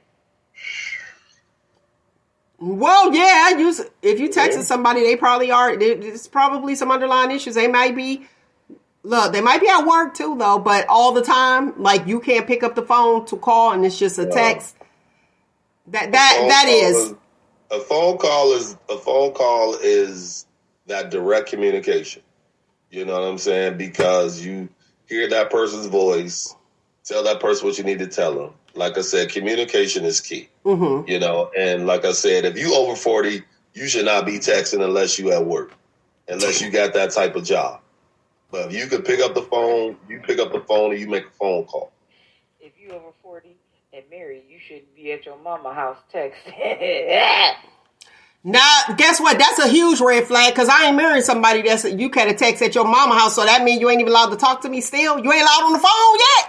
Like, yeah, you still ain't allowed on the phone. Don't want mama to know you talking to the wife.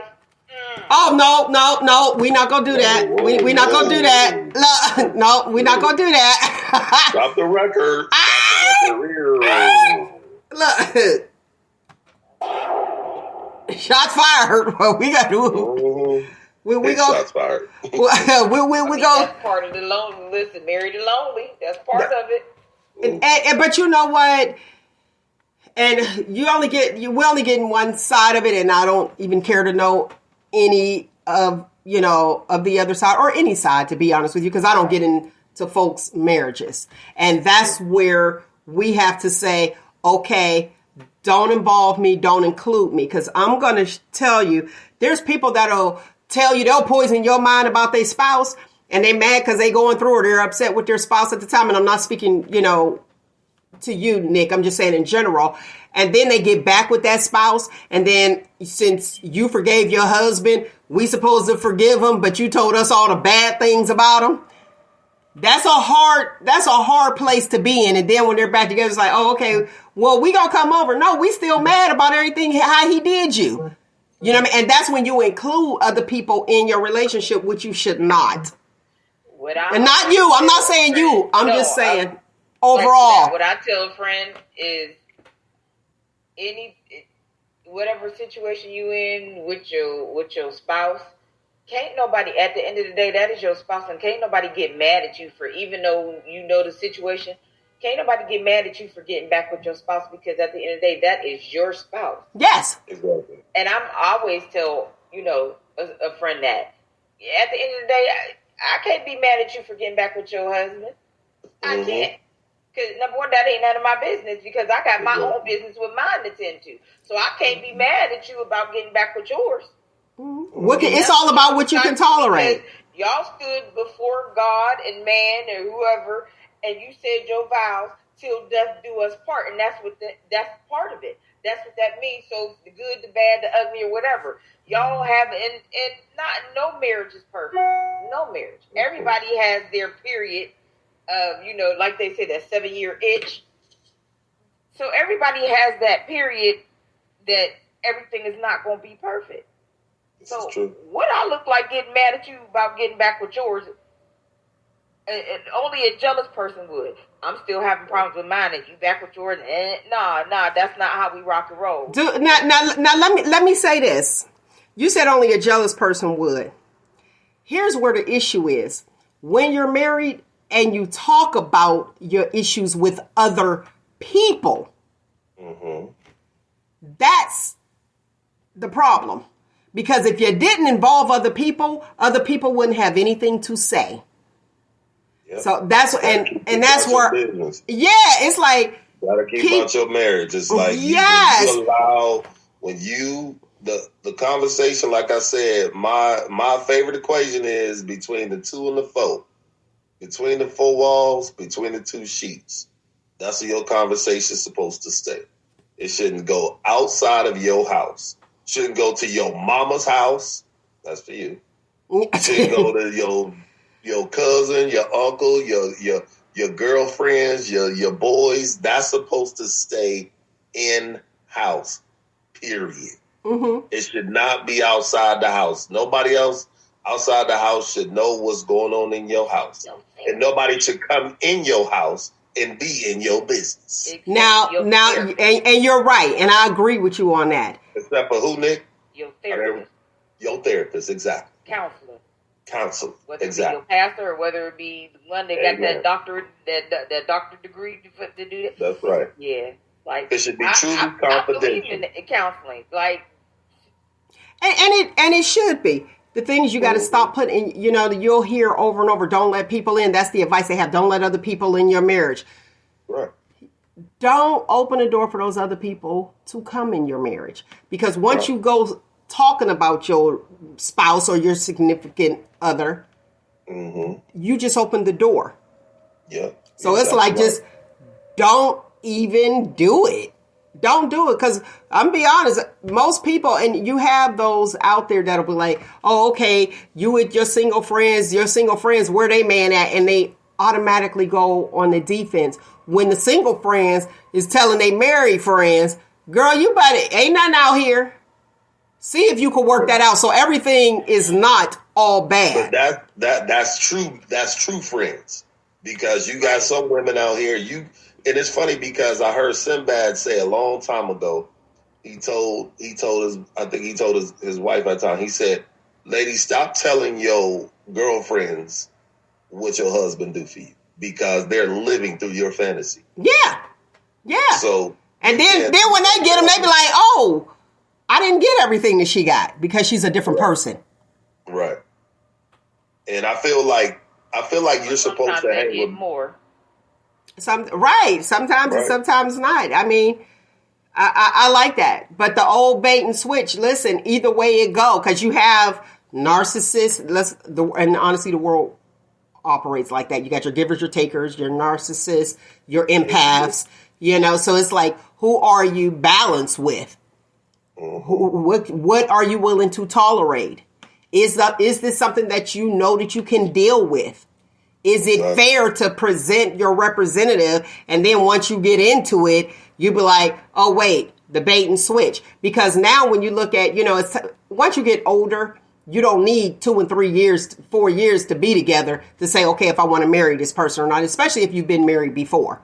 So you know what you can tolerate. Like the one young lady, one of the people in the comments below said that it's either I want to deal with your BS or I don't. And what am I able to stand? Can I stand you or not? Like, what is it going to be? And when you're dealing with other people, it's like, oh, okay, at this age, they say, oh, don't forget you married a family. Now, I could say that when you're younger, you'd be like, okay, yeah, you're marrying them and you're marrying their family. But when you reach a certain level, your family, it should be your immediate family.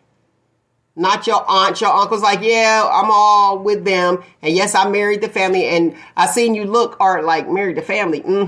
Because I have some cousins. Let me be honest. I have some cousins who were married. And once you marry into our family, your family. I mean, but they have a new. Okay, I hear you. They may have a new spouse, but guess what? Y'all brought that first one.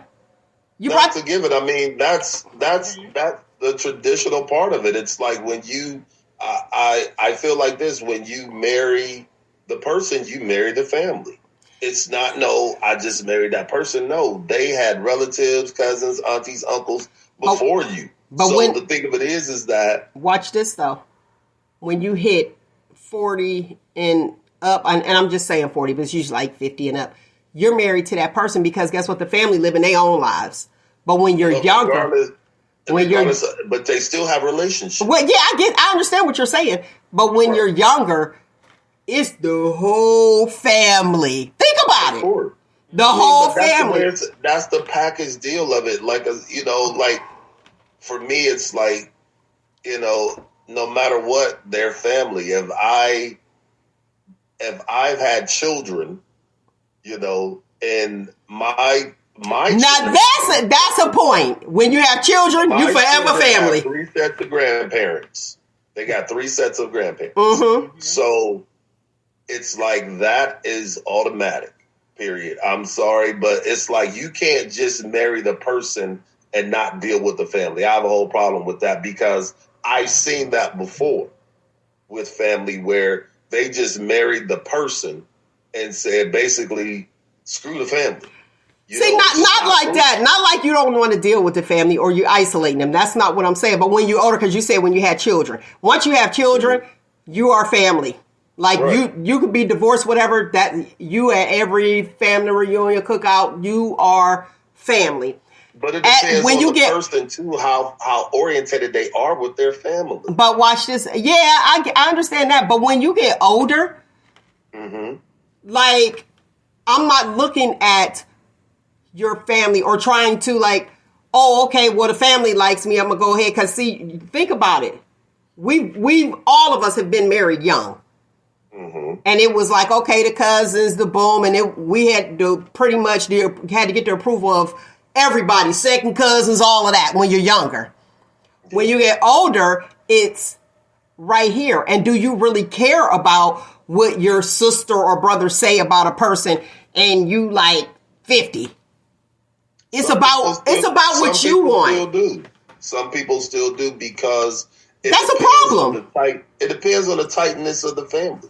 You have some people I know for a fact that I know a person who's very tight knit with their family, and that's all well and good. That's all well and good. Look, Nick got effects on her camera. Her camera went blurry. She blurred out. She blurred out on this on that one. Cause Nick, I was caught. Curl activator. There's a curl activator on your camera, girl. What's going on? I didn't touch the thing. I just turned around and it focused on its own. Yeah, listen though, but Nick, this is what I got for you. Now he said, yes, it does. There you go. It said, look at the beautiful pearly whites. Here you go. He was saying, yeah, it depends on how close knit you are to the family. Now, Nick, how old are you? Over 50, right? Okay. Nobody should be worried about what their brother or their mother is saying. Once you hit a certain age, it should be like, am I in this marriage for you? Or am I worried about these people, what they telling me, or, what they're telling me, and also picking my people of who makes me happy. That matters to me because I'm like, okay, you still can't make your own decisions. I'm out. Even after 40. I don't. Because how would you feel if your spouse's mother told you that they didn't want their son to marry you because you have been married previously? Huh? Like what? Huh? If you're 20, I can see that. Over 40, like I don't know. Cause you know what I'm saying? And I can speak, as a mother. It's like, okay, a mother of adult children. Okay, wait. But when you're 40, like, I don't want you to be alone forever. And it shouldn't matter about what I want because I can't tell you, oh, okay, yeah, you don't need those window treatments. I can't run your household. No. Only you know what makes you happy and what's important. If that's a grown man, it's like I feel like his mother should not have that much power. Period. Because if he's over 40 and his mama still runs that, then that's a whole problem. That's not a grown man. That's a boy that's still clinging to his mama's ankle.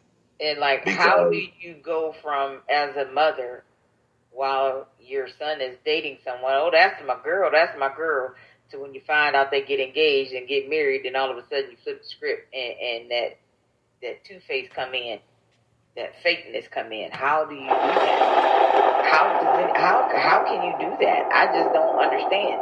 And there we go, debate and switch. You heard you heard me. Where my thing? Where my sound effects? Shots fired. We gonna get her into counseling. Where my sound effects? We gonna get her into counseling. No, was that you? You knew that was gonna be a little trigger. Wait! I want to hear Art. What you say? She had both her guns blazing today, boy. Both them like just shooting the day, just like you was in the Western, just a cowboy.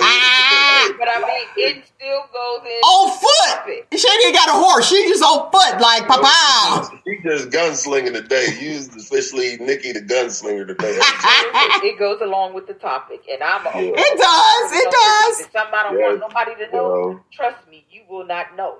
Well, the thing is, I'm telling it's not like you getting it second. I got you. I got you. I got you. I want to steer back on here on the topic, debate and switch. So we can go either way. It can go either way. And I think that, which we all agree on, that those conversations need to be had, especially over 40. And they need to be addressed early on just so that you know what you are getting into. Yes. And with 70 years promise, and if you at 50, you only got 20 more. I ain't got 20 years to be sitting here learning you, or people telling me from the outside looking in saying, oh, they just met. They just met 2 years ago. They getting married. Why is it a time limit? Because, and I'm sorry to put this out here, people getting divorced so often, even though you're supposed to be till death do we part, but it's a whole different thing now. Yeah. Right. It's a whole different thing. And people are like, listen, I don't like this. I thought this is what it was. I was lied to. The old bait and switch. You came off this way and this is what I got. And I did not sign up for this. Back to the very beginning with the whole drop off. That's a lie. So it's like when you get married, it is company, or at this age, when you're not reproducing, it's like, let's have a good time. I got company. We go on dates all the time. You my permanent date when I got to go here. You know what I'm saying? But you got to make sure that you both are on the same wavelength. Exactly, because that's important. You have to, like you said from the beginning, you have to sit down and ask those pertinent questions. Those questions are important. You have to know that person. You know what I'm saying? To really, really get an understanding of who they are, so that down the line, it won't be well, wait a minute. This ain't what I signed up for. Mm-hmm. You know what I'm saying? Because you got to know that person for yourself. You got to sit down and you just have to have those conversations.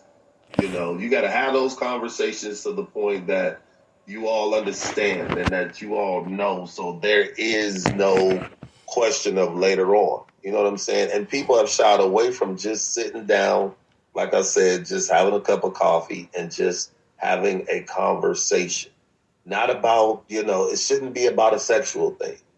Don't pull the cart before the horse, because that's what people mess up at. It should be a conversation where they should be able to sit down and just talk about everything from A to Z, not shy away from anything. And like I said, they just need a book, Dating for Dummies, because, there are things and questions that a person should ask.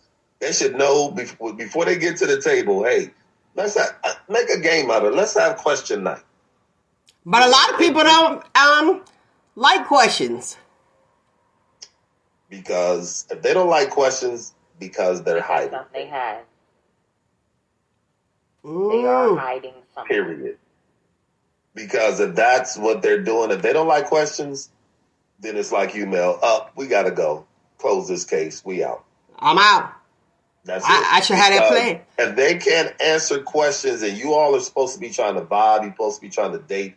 If they can't answer questions, then you know what? It's time to go. Because I feel like when you're dating somebody, and I'm going to quote him, my godfather would say, you lay all your cards on the table. All of them. Pull them aces out your sleeve and off the cuff of your shoe or whatever, and put them all on the table and put the truth out there. Period. Because if you don't put the truth out there, then, like I said, somebody's going to get bit in the end. And you have to be an open book. My thing is, and this is just a question, doesn't pertain to me in my situation. What if you do put everything out there, and then that other person uses what you tell them against you during your relationship? This is what, somebody has asked me, or, they have experienced. And I was like, wow. That's really sad. That's really sad for somebody to do that. That's really sad, and it's really low for somebody to do that to a person. Mm-hmm. And like I said, that's why you got to lay all your cards on the table to know who they really are. Maya Angelou said it best. If a person show you who they are, believe them. Believe them. But that's the problem. They don't show you who they are. Right. They hide it. Right. And it's like they have to take the mask off and they have to be real. And if they're not willing to do that, then it's just like the doctor in the doctor's office. Next. Yeah, and they're going to charge. Well, but here's the thing. They're charging you. Charge you for that visit. You know what I'm saying? It's like you got to move on. You basically got to move to, if that person is not your cup of tea, then you basically need to say, you know what? I got to go. This ain't what's happening. You know what I'm saying? Because it's not fair to a person that's looking, especially for a person that's looking for love and looking to be with somebody to settle down. Right. It's not fair to that person because they want to be with somebody. They want to, they trying to grow with that person. They trying to, enjoy their life with that person, and they trying to do things, and they're trying to build together. Mm-hmm. That person wants to build that person, and then that person has a whole change of heart and leaves that person open. That's not cool at all. Right, because you get into it as we, not I, right. Not you, we. Right. And you are supposed to build each other up at that point. Exactly. It's not build each other up, you're building together. Right. You're supposed to be building together. Right. When you build it together, then it's like, it's us. Right. Exactly. It's the us thing. Nowadays, people don't understand that, though. And even with some of the people from the older generation, I mean, they felt like that when it was their time, but now that it's not their time, it's like, where did the old traditional values, family values and everything go? It got lost. It got lost in translation. Especially with the black family, like you would think, as much as black folks have been through, that we would want to stick together and stay together. And that's with a lot of things, not just the marriages or anything else. It's with a lot of things. You would think that we would want to stay together and stick together because we are still, in this day and age, fighting things that we were supposed to have overcome a long time ago. Yeah. Well, I like to affectionately say that we are last in the race. Exactly. And that's sad all the time. And the sad part about it is I put it this way, we are athletic, we are the strongest, we are the most talented in the race, but we are last in the race because we will not come together. We will not stop killing each other. We will not love on each other. We will not respect each other. We will not put down the guns and the drugs and love our children and protect our children because we're caught up in our own selves and we are caught up in this rat race of a society and we're caught up in technology and it's not, some forms is good and some forms is bad. Let me say, we are missing it. Let me tell you what my perspective is. My perspective on that is we are envious people. Yes. And that's what it boils down to. Mm-hmm. Yes. And I'll hear, oh yeah, black man do this, I'm for the black man. And like you said, stop killing and stop envy. Jealousy is a real thing. Yes, it is. And it's a big problem. That's it. That's it in a nutshell. It's like, yeah, I support you till I feel like you're doing better than me. Mm-hmm. And this is even for some adults, and I've seen it, and it really hurt my heart, because you'll hear it, and you'll hear people speak as a whole, like this younger generation. Look at them, they pants hanging down and blah blah blah blah. So you're complaining. But then there's people in the younger generation that's suited and booted and doing it. And then guess what? Oh, I got a problem with that. How did they get this? I had to work for mine. Come on. Exactly. Instead of looking at, I had to work for mine. Yes, come on, young brother. You doing it. You didn't have to work that hard. But you'll see grown men. You got young men jealous of you, and you got the grown men jealous of you.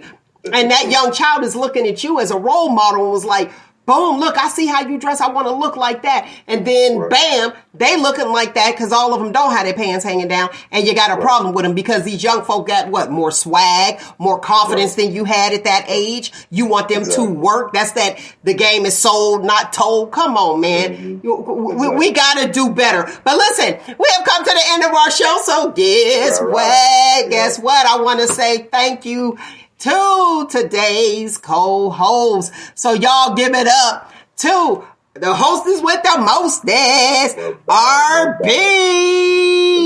Thanks for coming on. It's good to be back. Good to see y'all. Enjoyed it. Hey, good to do our thing again. All right. All right, Nyk, you did your thing. You came with guns blaring today. Y'all like, oh yeah, and it is on the topic. But you did good. Thank you much. Had a lot of fun with you. I did. So thanks for coming on, and I'm going to finish my little footnote. I got something. We forgot about the male's medical moments and everything. Girl, listen, right? We got all into it. All into it. So there you have it. Thank you so much, Nyk the Voice.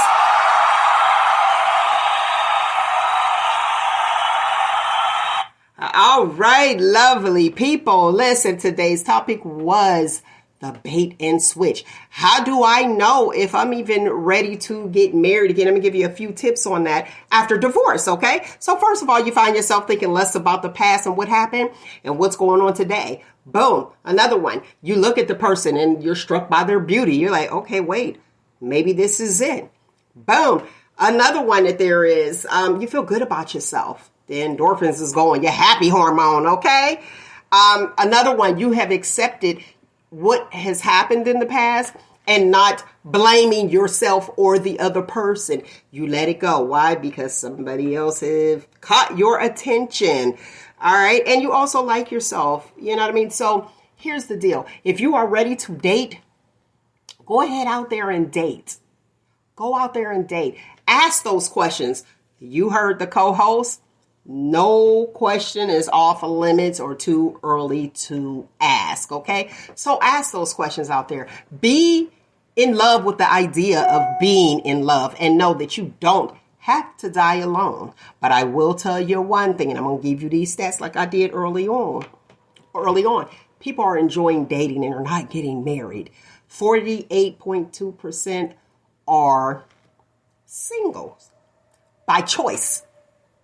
Now, statistics show that the divorce rate, so I guess like singles is winning right now, the divorce rate, expected divorce rate for 2022 is 44.2% of the married couples will be divorced. Why? Married and lonely. So everybody wants to be happy. So find that happy person for you and go to the table and say, this is what I'm looking for. I don't want you to stop being you. Because I'm not going to stop being me. Get together, have fun, and make the most of it. And if you are married and you find yourself in that place or in that rut, remember the happy and remix it. Go out, date, love one another, okay? And love on each other. All right? All right, that is all I have for you, my lovely people.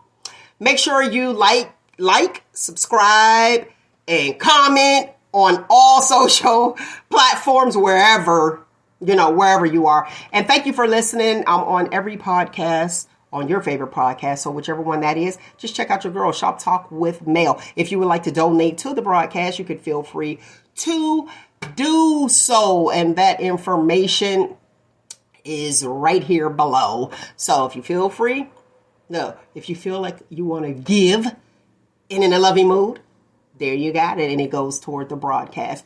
So I love you guys for listening. Like I said before, each and every single Saturday, find you, embrace you. Most importantly, always, always love you. Until next week, people, you know what it is. Shop Talk every Saturday from 10 a.m. to 12 noon. See you next week.